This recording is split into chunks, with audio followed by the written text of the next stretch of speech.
Hey, it's me, TB. I've been busy with school, so that's where I've been with like videos. Just been busy with like school shit. So anyway, today I'm going to be talking about underrated books that I think everyone should be reading. Mostly because I have like no other video ideas that don't require a lot of like effort at the moment. So here we fucking go. I talk about this book all the time when it comes to like recommended book, but I'm going to talk about it again here because no one has read it yet that I've seen. So and that's We by Yevgeny Zamyatin. This was written in Russia in like the 1921, I think. And it's basically like what inspired George Orwell to write 1984. Basically stole the entire plot of this book and turned it into 1984. These plots line up almost exactly. But anyway, it takes place in this like nation called One State, ruled by the all-powerful benefactor. And basically we're following the scientist who is charged with keeping like a journal about like what their society is like, and to put it inside of like a spaceship that is being sent to other planets that One State plans on like conquering, basically. To like the alien people like why they should all listen to One State and then follow them, and to like let One State control their society, basically. Of course, over the course of the novel, he eventually starts becoming like not about One State, becoming more of like a diary for him, like his own feelings and thoughts, and how it becomes like kind of like off the rails and compared to like all like One State society. So yeah, what is it does take place in like the 26th century AD, because of the fact it was written in like 1921. It's not like super sci-fi. At least I don't remember it being super sci-fi. It's very like could have probably taken place like in a dystopia now, so it's not like super advanced, you know. And yeah, that's We by Yevgeny Zamyatin. Next is Passing by Nella Larson. This is like super short. It was written, I think it's published in 1929. Basically follows the story of a mixed lady called Irene and her mixed friend called Claire Kendry, and just kind of dealing with like how they're passing in society, what that means. And it's very short, so you can go into like a lot of depth about it, but it's kind of like a look on like what life was like for them. And the ending is very like shocking. Like I was not expecting it. It gets like passed very, very quickly. It doesn't have like a like traditional like contemporary like classic ending, you know. Like it's very like what the fuck, but it makes sense because like built up to be that. It's just very what the fuck. So yeah, basically to talk more about the plot. Claire is married to a racist white man, and he doesn't know that she is like mixed race at all. And Claire becomes more involved in like Irene's circle of friends. So this is a problem for like Irene and her friends, and then shit happens. So basically what you need to get out of this. Like a day, I think. I did really like it. I give it like 4 or 5 stars. 4 or 5 stars. So yeah, there you go. Next is Danger from the Dance by Andrew Holleran. Yeah, I don't remember his name. Good for me. This was originally published in 1978. It takes place in New York in the 1970s. And this basically follows adventures of Malone, who is searching for love amid New York's emerging gay scene. She takes like kind of like a tour across New York in the 1970s, for, what gay culture was like at the time. Because it was like written and published like in 1978, you're not seeing it like filtered through the lens of like the AIDS crisis or like modern gay ideas or anything. It's just like explicitly like what gay life was like in the 1970s. It does get like sexually explicit at some point, so fair warning. I don't know anything more, but it's just about him kind of like discovering the gay scene and finding out like where his place is in that. And yeah, there you go. Now not much else to say. So that's Danger from the Dance by Andrew Holleran. This was published this year, and this is Untamed by Sylvia Moreno-Garcia. This is the way I saw this like pitched at was like a coming of age turn noir. So that's a pretty good summary of it. It follows this girl named Verdiana as she's living in a small town of like, I think she's living in Baja California. She's in a small town where like their main source of income is like the tourism industry, and where it takes us like a little bit before the tourism starts, I think, or like after it ended, something like that. And these 3 white people come to town, move into like this big mansion. They ask for Verdiana to come move in because she can speak English and Spanish. So she moves in, and then shit happens. One of them dies, and Vertigon ends up being roped into the other two, like, covering the death, basically. She starts lying, and shit happens. So, yeah, it is a noir, so it's kind of like talking about how society is dark and how the darkness of society can, like, corrupt people. So if you want to see, like, an innocent girl become, like, kind of, like, twisted, here you go. You get this 5 stars when I read it, and I don't like, regret that. Like, I think it deserves 5 stars. It's really good. So, yeah. Also, it was like the Baja California in the 1950s, if that, or 1970s, I think. Yeah, 1979 Baja California. So you need something like not modern day, set in like Mexico. Here you go.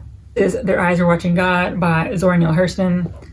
This is like kind of like, it might be weird to put this on like an underrated list, but I've never seen anyone like talking about reading this ever. So here it is anyway. This follows Janie, who is fair-skinned black woman in the 1920s. Following her like adventure through life as she goes through like 3 husbands, where she ends up being throughout all of that, and like her like adventure, like self-discovery, like what life means to her and all that shit. So yeah, what do you think more? But it's just like her going through life and like being married and then leaving them or them dying. Who knows? I'm not gonna spoil that. But yeah, just kind of like Janie going through life. Not much to say. Next is Villette by Charlotte Bronte. Listen, I don't know why no one talks about this book. They were talking about like the other Bronte works. It was fucking incredible. Like, I don't think any like Bronte book could like top this, because it was like fucking wild ride from like start to finish. Like within like the first like 10 chapters, I was already like invested in like in these characters, which are like pretty impressive for a classic. So this follows Lucy Snow, who is fleeing her life in England because she has like no connection there, so she wants to like leave to like start her own life and like get money somehow. So she goes on a boat to the mainland Europe. And while there, she's told about this place called the school in Villette, and she basically goes there and asks to be a teacher, and she's made one. So like being a teacher there, and like there's like love there for like a major element. It's not for me. I think it was a major element. There's like scandals and mysteries. There's a fucking ghost nun in the attic that like haunts the place and attacks Lucy a few times. It's fucking weird. She is in a play. She goes to parties. It's just like all the good shit of classics in like one book. It is long as shit. Like it's like this edition is like almost 600 pages, I think. So it is long as fuck, but it's still good. I read it as an audiobook, and it was fine for me. One problem I think that people have is that a lot of it is in French. So like it will be like a page, like they're like one sentence that's in French. You don't need to like know it for the main plot, because like you can kind of like infer whether or not it was like mean or not, But it is like a thing to know. Like when I say French, there's like literally every other page has like a French sentence on it. So yeah, it's kind of fucking annoying. This is like the overall story was so fucking good that I didn't care about that. I was so invested in the story. So there you go. The ending is sad as shit. So fair warning. I just read this like a month or 2 ago, and I want to read it now because it's so fucking good. So yeah, that's Villette by Charlotte Bronte. And next is An Alchemy of Masks and Mirrors by Curtis Craddock. This is a adult fantasy that takes place in like a fantastical like 16th century Europe, basically. Takes place in this world where like all the continents are floating basically, and people get around by airships. Basically follows the story of Isabelle de Zephyrs and her musketeer Jean-Claude.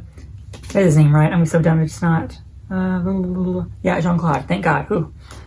Basically follows them as she's set to be married off to this guy from another country who all his wives have been like killed before they even meet him. So they're like, oh, there's like an assassin. We need to protect Isabelle before shit happens. And in this world, I don't even remember like all the world building elements, because it's been like a few months since I've read this. So basically, like there's like this, like their religion involves the builder, and the builder gave humans like these gifts, and over time the human body has become like kind of like weakened, so they can't all use the gifts anymore.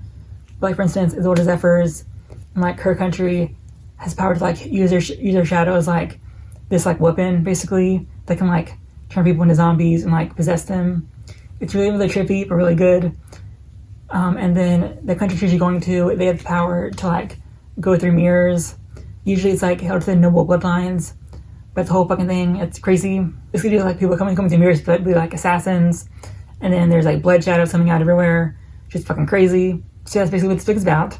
It's your adult fantasy with like magic, musketeers, floating continents, airships. What else do you need? I mean, really? And there's a blurb by Brandon Sanderson if you need his word of approval too. So there you go. Next is Cloaking Shadow by Ben Alderson. This basically follows gay elves that can shapeshift, and they're sent to the city because the king wants them to join his army, and shit happens. Like I said, it's a fucking fantasy novel. What do you think's gonna happen? Like, really? This is part of like a trilogy, if I didn't mention that already. We're not reading like a third book right now. So far, it's been gonna be 5 stars, but I don't know for sure yet. Who knows? But yeah, gay elves that can shapeshift. There's magic. There's like magical creatures, elves. Like, what else do you fucking need? Next up are my 2 non-fiction recommendations. So I have Goodbye and Tora by Caine. This is a memoir of the Armenian genocide, which the anniversary was celebrated not celebrated, but like more memorialized April 24th, which just passed a few days ago. So hey, basically follows the author's life during the Armenian genocide, because he's Armenian, if you can't fucking tell. So it starts off when he was like 5 years old when the genocide first starts. And it ends about like 4 years later when he is rescued from the orphanage that was basically abandoned by the Turkish people that are like running it. As you can tell, it's probably like really fucking dark. There is like a lot of like sad parts, fair warning. Just like if anything about the Holocaust, basically expected that to be in this. So, fair warning about that. There's a lot of like death, famine, destruction. So yeah, also pretty short, like under 200 pages. So it wouldn't be like a very long read to take if you want like dip your toes into nonfiction. So there you go. Next up is Caliban and the Witch by Silvia Federici. This is basically a nonfiction novel that follows like the witch trials of Europe and primarily why they started and what is remaining from them in like modern times. Also, like half of this is basically just like how they started, and like the other half is basically actually like the witch trials. So like basically like this much just like build up and like explaining like how things got to the point of the witch trials, as much as just like the after effects of it and like the trials themselves, like the after effects of it. So fair warning. Skip like 1 chapter in this because it was about like the philosophy of the time, which I was fucking lost on. So fair warning, I didn't fucking read the chapter. It also has a very like anti-capitalism spin on things. So fair warning about that too. Like you don't really want to hear about like Marxism or like communism element thing about it over and over again. Probably won't be the book for you because it does come up quite a bit. I kind of just like ignored it, but it's there. This also kind of like showed me like just how different medieval Europeans are compared to like what we think of them being. Like, there were like various religious groups going on. Like they different thoughts of like what Christianity meant. Like there were multiple laws set in place to kind of like just fuck women from like the get go. Just a wild ride from like start to finish. I did not think it was too dry, but who knows how people feel. I don't know. There are like quite a few pictures in this too, like graphs of like population and like wages, because poverty and class does come into play in this. So we're going to see like statistics about the distribution of land by social groups in England and Wales, and like a comparison between like 1436 and 1690. So like that's there, for instance. It's like pictures like this, just there about like the witch trial and stuff. So yeah, I think it is like 4 or 5 stars. I mean, these are all like 4 or 5 stars, but they're all the books that I wish more people have read or like talked about more. They're all really fucking good. If you like the video, subscribe, like, share, all that shit. Yeah, I'll see you next time.